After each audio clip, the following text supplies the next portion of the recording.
ગુજરાતના જાગૃત નાગરિક ભાઈઓ બહેનો સૌને મારા નમસ્કાર। આજે સૌને એક નમ્ર વિનંતી સાથે મહત્વપૂર્ણ સંદેશ આપવા હું ઉપસ્થિત થયો છું। આપણે સૌ જાણીએ છીએ કે તારીખ 26 એપ્રિલે રાજ્યમાં સ્થાનિક સ્વરાજ્યની સંસ્થાઓની ચૂંટણી યોજાઈ રહી છે। આ માત્ર એક ચૂંટણી નથી, પરંતુ આપણા લોકતંત્રનો પવિત્ર ઉત્સવ છે।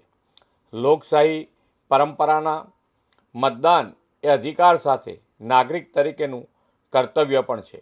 તમારા એક મત તમારા શહેર, જિલ્લા અને તાલુકા તથા ગામ અને સમગ્ર સમાજના વિકાસને વધુ ગતિ આપશે।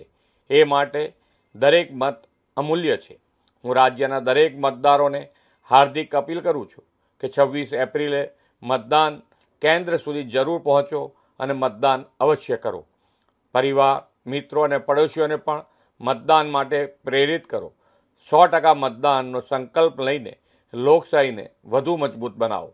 જે યુવા મતદારો આ વખતે પહેલીવાર પોતાના મતાધિકારનો ઉપયોગ કરવાના છે, તે સૌ યુવાનોને પણ મારી શુભકામનાઓ।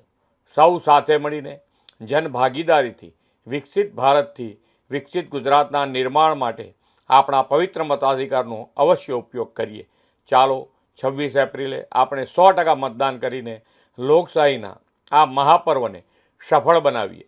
ભારત માતા કી જય, વંદે માતરમ, જય જય ગરવી ગુજરાત।